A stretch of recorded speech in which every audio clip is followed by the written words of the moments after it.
الحمد للہ وکفى والصلاة والسلام على عباده الذین اصطفى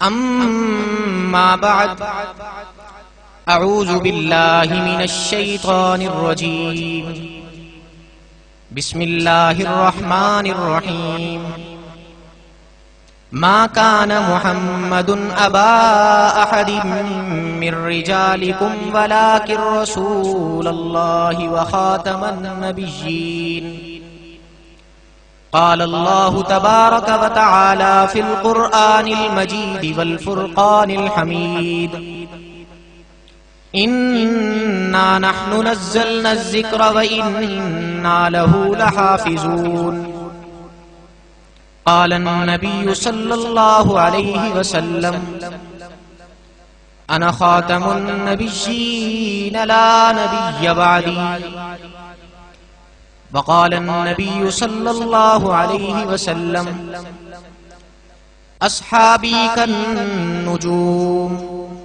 بأيهم اقتديتم اهتديتم أو كما قال عليه الصلاة والسلام ابھی طفل مکتب ہوں نوائز ہوں نہ علامہ صدا دل میں یہ گونجی سنا دوں حق کا پروانہ سب سے پہلے مشیت کے انوار سے نقش روئے محمد بنایا گیا پھر اسی نقش سے مانگ کر روشنی بزم کونوں مکان کو سجایا گیا وہ محمد بھی احمد بھی حسن مطلق کا شاہد بھی مشہود بھی ظاہراً امیوں میں اٹھایا گیا بدلے کا زمانہ لاکھ مگر قرآن نہ بدلا جائے گا یہ قول محمد قول خدا فرمان نہ بدلا جائے گا دنیا میں بدلتے رہتے ہیں وہ ذراح بھی شاہ بھی لیڈر بھی پر شاہ عرب محبوب خدا سلطان نہ بدلا جائے گا فقط الفاظ تک نہیں محدود عشق صحابہ میں ایک ذوق رکھتا ہوں مدحت صحابہ ہے میرے خون میں شامل اسی لیے اپنا موقف دو ٹوک رکھتا ہوں صحابہ کے مشن پر اپنی جان دینے کا عزم کیا ہے دوستو گر کوئی صحابہ پر بھونکے ایسے لعین کو احمد میں جوتے کی نوک رکھتا ہوں میرے واجب الاحترام قابل صد احترام سربکف سرفروش توحید و سنت کے پروانوں اصحاب رسول کے دیوانوں قابل فخر دوستوں بزرگوں ساتھیوں نوجوانوں ہمارے بہت ہی پیارے بھائی برادرم مولانا عبد الرحمن درخواستی صاحب مولانا ضیاء الرحمن درخواستی صاحب اور مولانا شبیر احمد عثمانی صاحب اور ان کے دیگر رفقا دعا کرتا ہوں کہ اللہ رب العزت ان کو عقیدہ ختم نبوت کا چوکیدار بنائے اور ہم سب کو دین اسلام کا حقیقی محافظ بنائے سب کہہ دیں آمین وقت بہت مختصر ہے اس لیے میں اپنی بات بھی مختصر کر کے اجازت چاہوں گا میرے بعد ہمارے بہت ہی پیارے بھائی حافظ عمر فاروق اوان صاحب کافی دیر سے یہاں پر بیٹھے ہیں اور تقریباً 1 بجے کی ہے اس لیے مختصر وقت میں اجازت چاہوں گا پروگرام کا جو عنوان ہے اس عنوان کے مطابق بات کروں گا 2 عنوان ہیں ایک عظمت قرآن ہے اور ایک ختم نبوت ہے سب سے پہلی بات میں عظمت قرآن کے حوالے سے کرنا چاہوں گا کہ وجود انسان ایک بات کو سمجھ لیجئے کہ وجود انسانی 2 چیزوں کے مجموعے کا نام ہے وجود انسانی 2 چیزوں کے مجموعے کا نام ہے نمبر 1 انسان کا بدن ہے اور نمبر 2 انسان کی روح ہے اور انسان کے بدن کا جو تعلق ہے وہ مٹی سے ہے اور انسان کی جو روح ہے اس کا تعلق آسمانوں سے ہے امام زمخشری رحمت اللہ تعالی علیہ اپنی شہرۂ آفاق کتاب تفسیر کشاف میں یہ فرماتے ہیں کہ جب انسان کے بدن کا تعلق مٹی سے ہے اور انسان کی روح کا تعلق آسمانوں سے ہے تو بدن کو بھی غذا کی ضرورت ہے اور روح کو بھی غذا کی ضرورت ہے بدن کی غذا کے لیے بدن چونکہ مٹی سے بنا ہے تو اس کی غذا بھی وہی ہوگی جو مٹی سے بنی ہے اور روح کا تعلق آسمانوں سے ہے تو روح کی غذا وہ ہوگی جس کا تعلق آسمانوں سے ہوگا. اور اللہ نے قرآن کریم کے اندر روح سے تشبیہ کر کے یہ ارشاد فرما دیا، یہ اشارہ کر دیا کہ اگر بدن کی تقویت چاہتے ہو تو تمہیں مٹی کی پیداوار کو استعمال کرنا پڑے گا، اور اگر تم روح کی تقویت چاہتے ہو تو اللہ کا قرآن پڑھنا پڑے گا. اگر روح کی تقویت چاہتے ہو تو اللہ کا قرآن پڑھنا پڑے گا. اور قرآن کریم سب سے افضل اور اعلیٰ کتاب ہے.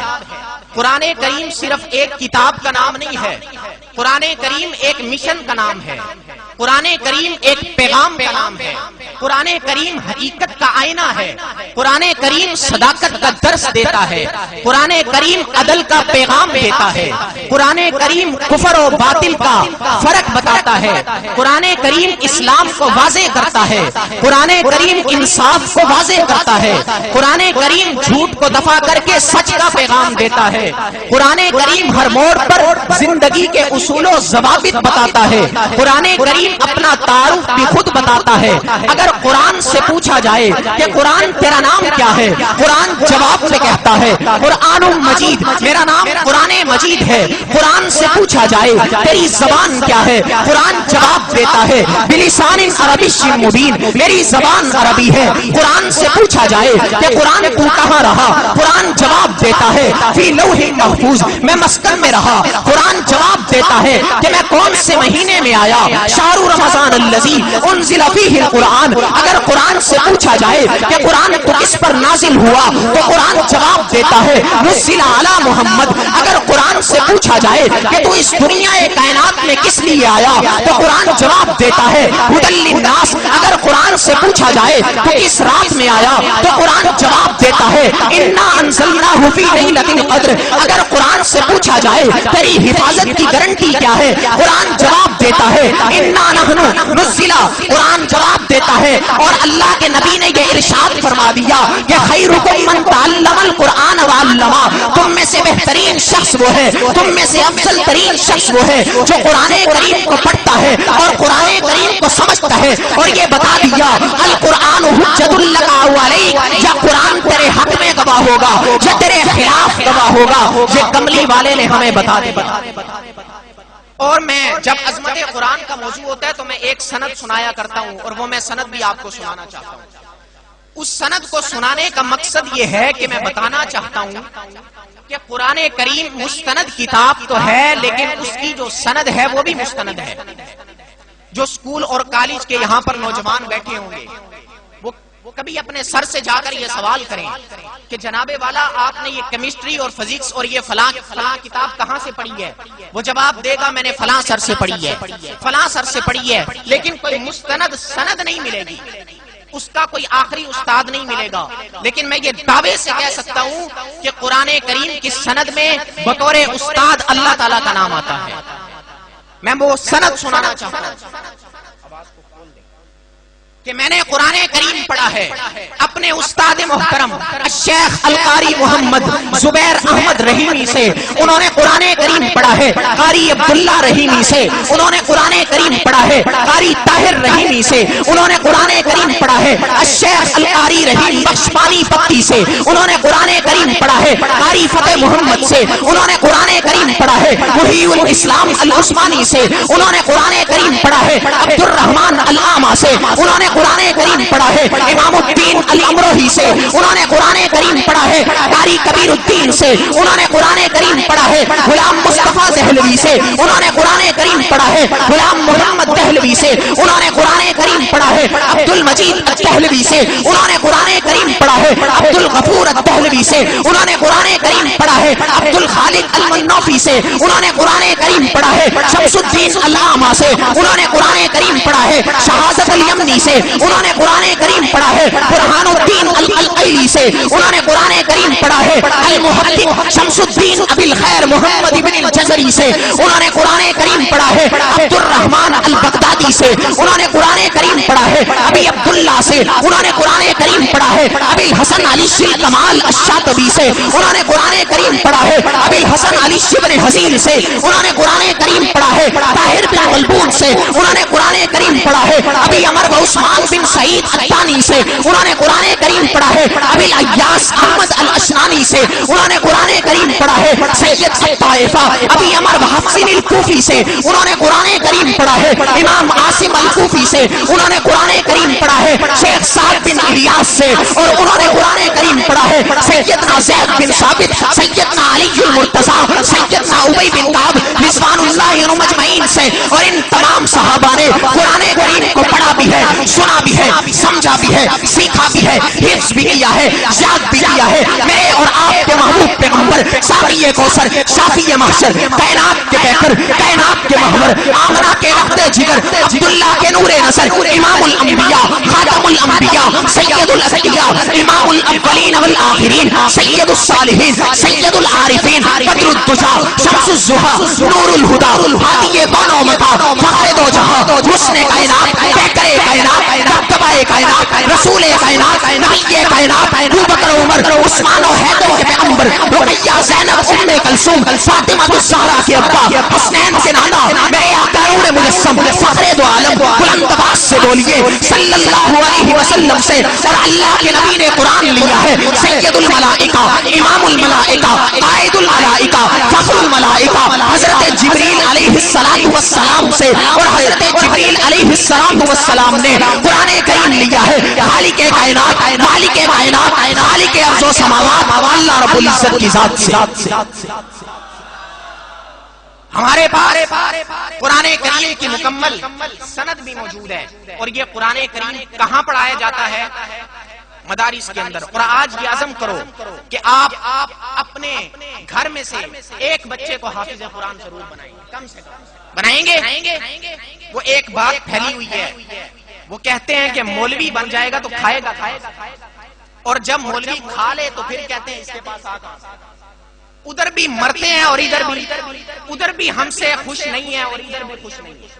اگر مولوی نہ بنے تو کہتے ہیں مولوی کھائے گا کہاں سے، اور مولوی بن جائے تو کہتے ہیں اس کے پاس اتنا پیسہ کہاں سے۔ ڈوب کے مر جاؤ تم یہ کہتے ہو کہ مولوی۔ جب مولوی اللہ تعالیٰ نے رزق کا فیصلہ کیا تو اس لیے حافظ قرآن بناؤ گے، اور یہ عزم مصمم کرنا کہ ہم نے حافظ قرآن بنانا ہے، اور دینی مدارس کے اندر مستند تعلیم دی جاتی ہے۔ دوسری بات یہ ہے کہ ختم نبوت جو عنوان ہے یہاں کا، عقیدہ ختم نبوت کیا ہے؟ ایک بات سمجھ لیجئے کہ ہر دور کے اندر ایسے ناسور پیدا ہوتے رہے ہیں اور ہو رہے ہیں جو حضور صلی اللہ علیہ وسلم کی نبوت پر ڈاکہ ڈالتے ہیں اور کوشش کرتے ہیں، اور وہ آج تک کوششیں کرتے ہیں، لیکن جہاں حق ہوتا ہے وہاں باطل چکر لگاتا ہے، جہاں عدل ہوتا ہے وہاں نا انصافیاں کرنے والوں کو تکلیف ہوتی ہے، جہاں پر انسانوں کو انسانیت سکھائی جاتی ہے وہاں انسان نما شیطانوں کو تکلیف تو ہوتی ہے۔ بیعینی اسی طرح حضور صلی اللہ علیہ وسلم کی خوبیوں کو دیکھ کر اس دور کے مکہ کے مشرک اور کافر جلنے لگے اور حضور کے خلاف سازشیں کرنے لگے۔ اس دور کے اندر صحابہ اگرچہ نہتے تھے، کمزور تھے، مال و اسباب کی آسائش سے محروم تھے، لیکن ان کے دل پیغمبر کی محبت سے پر تھے۔ ان کے لیے حضور علیہ السلام کی ختم نبوت کے لیے گردنوں کو کٹا دینا، بیویوں کو بیوہ کرا دینا، بچوں کو یتیم کرا دینا آسان تھا۔ ہر دور میں ایسے ناسور پیدا ہوتے رہے ہیں، لیکن میرے رب کا قانون ہے ہر فرعون کا موسیٰ، چنانچہ جب کوئی ابو جہل اٹھتا ہے حضور کی ختم نبوت پر ڈاکہ ڈالتا ہے تو معاذ اور معوذ دو نامی معصوم بچے اٹھتے ہیں اور اس استاذ کو واصل جہنم کر دیتے ہیں۔ کعب بن اشرف اٹھتا ہے، حضور کی شان میں گستاخی کرتا ہے تو قبیلہ اوس محمد بن مسلمہ حضور کے صحابی اٹھتے ہیں، سر کلم کر دیتے ہیں، حضور سے داد وصول کرتے ہیں۔ اس دور کی ایک عورت اٹھتی ہے جس کا نام اسما شاعرہ ہے، وہ شاعرہ ہے اور حضور کی شان میں گستاخیاں کرتی ہے۔ جب حضور کی شان میں گستاخیاں کرتی ہے ایک نابینا صحابی اٹھتے ہیں جس کی کی آنکھیں نہیں ہوتی لیکن دل کا ضمیر زندہ ہوتا ہے، دل کی آنکھیں زندہ ہوتی ہیں. اگر یہ والی آنکھیں نہ بھی ہوں لیکن دل کا ضمیر زندہ ہونا چاہیے. حضرت عمیر بن عدی اٹھتے ہیں اور اس گستاخ کو واصل جہنم کر دیتے ہیں. ہر دور کے اندر راجپال رنگیلا اٹھتا ہے، ناموس رسالت پر کیچڑ اچھالتا ہے، غازی علم الدین شہید اٹھتا ہے. ہر دور کے اندر عقیدہ ختم نبوت کے لیے ہمارے اکابرین نے جانے دی ہے. عقیدہ ختم نبوت کے لیے لاہور کی سرزمین پر خون بہا ہے. عقیدہ ختم نبوت کے لیے سید عطا اللہ شاہ بخاری کی زندگی آدھی جیل میں گزری ہے، آدھی ریل میں گزری ہے. عقیدہ ختم نبوت کے لیے حافظ الحدیث مولانا عبداللہ درخواستی رحمت اللہ تعالی علیہ ساری زندگی سرگرم رہے ہیں. عقیدہ ختم نبوت کے لیے میرے اکابرین نے جانوں کا نذرانہ پیش کیا ہے. عقیدہ ختم نبوت کے لیے اسمبلی کے فلور پر مفتی محمد محمود نے اور ختم نبوت کا وہاں پر علم لہرایا ہے. عقیدہ ختم نبوت کے لیے ہمارے اکابرین کی بے مثال قربانیاں ہیں، ان کو کوئی جھٹلا سکتا نہیں ہے. ہمارے اکابرین نے قربانیاں دی ہیں. اس قوم کے نوجوانوں کا خون عقیدہ ختم نبوت کے لیے بہا ہے. عقیدہ ختم نبوت کو سمجھانے والے کون ہیں؟ بولو آپ. عقیدہ ختم نبوت کو سمجھانے والے کون ہیں؟ بلند آواز سے بولو. صحابہ. کون ہیں؟ اور قرآن کو ہم تک پہنچانے والے کون ہیں؟ صحابہ ہیں. وقت بہت مختصر ہے اس لیے میں تفصیل میں نہیں جاتا. عقیدہ ختم نبوت کے لیے ہمارے اکابرین نے جانوں کو قربان کیا ہے اور یہ کسی سے ڈھکی چھپی بات نہیں ہے. آج کے دور کے اندر بھی کوئی سال ایسا بتا دیجئے کہ جس سال میں حضور کی ختم نبوت پر ڈاکہ نہ ڈلا ہو. ہر سال یہ اس طرح ہوتا ہے. کیوں ہوتا ہے؟ ہم کہتے تو یہ ہیں کہ ہم ووٹ ابو جہل کو دیں، ووٹ ابو جہل کو دیں، اور ہم تمنا یہ رکھیں کہ حضرت عمر جیسے حکمران ہوں گے. یہ نہیں. ووٹ جب ہم ابو جہل کو دیں گے تو حکمران بھی ابو جہل جیسے ہوں گے. عمر جیسا حکمران نہیں ہو سکتا. جو آپ ڈالیں گے، جو آپ بالٹی میں ڈالتے ہیں وہی نکلتی ہے. تو اس لیے ووٹ بھی انہی کو دیں اور انہی لوگوں کو منتخب کریں جو عقیدہ ختم نبوت کے تحفظ کی بات اسمبلی کے فلور پہ کریں. عمل کریں گے اور ختم نبوت کے تحفظ کے لیے ختم نبوت کے تحفظ کے لیے صحابہ اکرام رضوان اللہ مجمعین کا نام سر فہرست نظر آتا ہے. سب سے پہلے عقیدہ ختم نبوت کے لیے میدان عمل میں آنے والے صحابہ ہیں. سب سے پہلے عقیدہ ختم نبوت کے لیے میدان جنگ لگانے والے صحابہ ہیں اور جس کے قائد خلیفہ اول امام اول حضرت ابو بکر صدیق رضی اللہ تعالی عنہ ہیں. 1200 صحابہ اس عقیدہ ختم نبوت کے لیے شہید ہو گئے. ختم نبوت کے علم کو لہرانے کے لیے میرے صحابہ نے اپنا خون دیا ہے. ختم نبوت کے علم کو لہرانے کے لیے بیویوں کو بیوہ کرایا ہے، بچوں کو یتیم کرایا ہے. پوری دنیا کے اندر پھیلتے چلے گئے. روم و فارس کو انہوں نے فتح کر دیا، ملکوں کو انہوں نے فتح کر دیا اور پوری دنیا کے اندر رسول اللہ کے پیغام کو لے کر، رسول اللہ کے مشن کو لے کر، رسول اللہ کے کاج کو لے کر وہ پوری دنیا میں پھیلتے چلے گئے. انہوں نے ہر چوک پر، ہر گلی میں، آج پاکستان کے اندر، پاکستان کے شہروں میں، پاکستان کے ضلعوں میں، پاکستان کے صوبوں میں میرے صحابہ کی قبریں ملتی ہیں. مجھے بتاؤ تو صحیح، وہ صحابہ سرزمین عجم کے رہنے والے تو نہیں تھے، وہ تو سرزمین عرب کے رہنے والے تھے. ان کو یہاں آنے کی ضرورت کیوں پیش آئی؟ وہ تو سرزمین عرب کے رہنے والے تھے. وہ سرزمین عرب کو چھوڑ کر یہاں پر آئے، پاکستان کے اندر آئے، پوری دنیا میں پھیلتے چلے گئے. صرف رسول اللہ کے مشن کو لے کر، صرف رسول اللہ کے پیغام کو لے کر، صرف رسول اللہ کی نبوت کو لے کر، صرف رسول اللہ کی ختم نبوت کے علم کو لہرانے کے لیے وہ پوری دنیا میں پھیلتے چلے گئے اور انہوں نے ہر جگہ کلمہ طیبہ کا نعرہ بلند کیا. انہوں نے ہر جگہ رسول اللہ کی حقانیت کا علم بلند کیا. انہوں نے ہر جگہ ناموس رسالت کا علم بلند کیا اور ہر کسی کو بتا دیا کہ عقیدہ ختم نبوت مضبوط کرو. ہم کل بھی یہی کہتے تھے ہمارے نبی آخری ہیں، ہم آج بھی یہی کہتے ہیں ہمارے نبی آخری ہیں. ہم قیامت کی صبح تک کہتے رہے ہمارے نبی حضرت محمد رسول اللہ صلی اللہ علیہ وسلم. مانتے ہو اس بات کو؟ حضور صلی اللہ علیہ وسلم آخری ہیں اور دنیا میں بغیر محنت اور بغیر قربانی کے کوئی چیز وجود میں نہیں آتی. عقیدہ ختم نبوت کے پیچھے بھی صحابہ کی قربانیاں ہیں. عقیدہ ختم نبوت کی تصدیق کرنے والے صحابہ ہیں. عقیدہ ختم نبوت کے لیے اپنی جانوں کو لٹانے والے صحابہ ہیں. ہم کیوں ان صحابہ کا ذکر نہ کریں؟ ہم کیوں ان صحابہ کو بھول جائیں جنہوں نے عقیدہ ختم نبوت کے لیے پوری دنیا کے اندر وہ پھیلتے چلے گئے؟ ان صحابہ کے لیے میرے قائدین نے اپنی جانوں کے نذرانے پیش کیے ہیں. آج کسی کے رعب سے، کسی کے دبدبے سے صحابہ کی بات کو کرنا کیوں چھوڑتے ہیں؟ میرے اکابرین کی قربانیاں لگی ہیں، میرے اکابرین کا خون لگا ہے. ہم مرتے دم تک صحابہ کی عزت و ناموس کی بات کرتے رہتے. کرو گے؟ صحابہ کی عزت و ناموس کی بات کرو گے؟ وہ شاعر کہتا ہے کہ وضاحت کر نہیں سکتا مگر آواز دیتا ہوں. وضاحت کر نہیں سکتا مگر آواز دیتا ہوں کہ اس کرب و بلا میں سخت جانوں کی ضرورت ہے.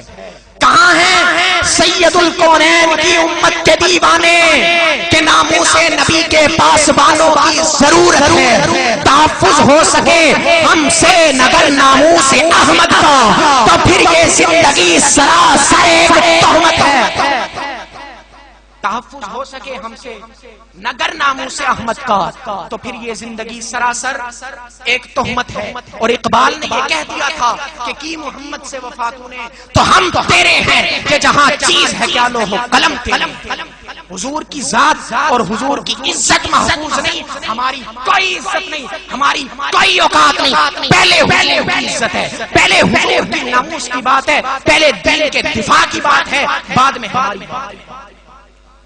حضور کی عزت کی اور حضور کے صحابہ کی عزت کی بات کرو گے اور آج یہ عہد کرو اور عزم مصمم کرو کہ انشاءاللہ تعالی مرتے دم تک عقیدہ ختم نبوت کے لیے لڑتے رہیں گے، مرتے دم تک ناموس صحابہ کی بات کرتے رہیں گے، مرتے دم تک لا الہ الا اللہ محمد الرسول اللہ کی حقانیت کی بات کرتے رہیں گے. ہمیں تکلیفیں دی گئی، ہم تب بھی ختم نبوت کا نعرہ لگائیں گے. ہمیں جیلوں میں ڈالو گے، ہم تب بھی ختم نبوت کا نعرہ لگائیں گے. مشکلات آئی، رکاوٹیں آئی، سب کو عبور کر لیں گے مگر پھر بھی ختم نبوت کا نعرہ لگائیں گے. ایک دفعہ مل کر ایک نعرہ لگاؤ، تاجدار ختم نبوت، تاجدار ختم نبوت. اور آخری بات کرنا چاہتا ہوں، ایک چند اشعار ہیں اس کو توجہ سے سنیے گا. وہ میں اکثر پڑھتا ہوں اور آپ کے لیے ایک پیغام ہے کہ اپنے مرکز سے اگر دور نکل جاؤ گے، یہاں پر بیٹھے ہوئے نوجوانوں کو میرا یہ پیغام ہے. انقلابی نوجوان ہوں اور انقلاب کی بات کرتا ہوں. ہم انقلاب کی بات کرتے ہیں، ہم صحابہ کی عزت و ناموس کی بات کرتے ہیں، ہم ناموس رسالت کی بات کرتے ہیں، ہم ختم نبوت کی بات کرتے ہیں. جہاں پر موجود نوجوانوں کو یہ پیغام دے رہا ہوں کہ اپنے مرکز سے اگر دور نکل جاؤ گے خواب ہو جاؤ گے، افسانوں میں کھل جاؤ گے. دے رہے ہیں جو تمہیں رفاقت کا فریب، ان کی تاریخ پڑھو گے تو دہل جاؤ گے. اپنے پرچم کا رنگ بھلا مت دینا، سرخ شولوں سے جو کھیلو گے تو چل جاؤ گے. اپنی مٹی ہی پہ چلنے کا سلیقہ سیکھو، سنگ مرمر پہ چلو گے تو پھسل جاؤ گے. ہم سفر ڈھونڈو نہ کسی کا سہارا چاہو، ٹھوکریں کھاؤ گے تو خود ہی سنبھل جاؤ گے. تم ہو زندہ و جاوید روایات کا چراغ، تم کوئی شام کا سورج ہو جو ڈھل جاؤ گے. شیر مجاہد ہوش میں آ، تعبیر خلافت پیدا کر. کیوں فرقے فرقے ہوتا ہے، اب ایک جماعت کو پیدا کر. تو بھی ترقی دنیا میں اسباب تجارت پیدا کر. قارون کی دولت ٹھکرا دے، عثمان کی دولت پیدا کر. اسلام کا دم تو بھرتا ہے، کفار سے پھر کیوں ڈرتا ہے؟ یا تو اسلام کا نام نہ لے یا پھر شوق شہادت پیدا کر. اور اب دل سے کہہ کے آ کہ گھبرائے نہ، حالات بدلنے والے ہیں. جو کانٹے بن کر آئے تھے وہ لمحے ٹلنے والے ہیں. ہمت ہی نہیں طوفانوں میں جذبوں کو ہمارے چھین سکے. اب ہم سے جتنا الجھو گے ہم اور چلنے والے ہیں. ہم ہر موڑ پر مشکلات برداشت کر کے صرف یہی نعرہ لگائیں گے کہ ہری ہے شاہ تمنا، ابھی چلی تو نہیں، کبھی ہے آگ جگر کی مگر بجھی تو نہیں. جفا کی تیغ سے گردن وفا شعاروں کی کٹی ہے برسرے میدان مگر جھکی تو نہیں.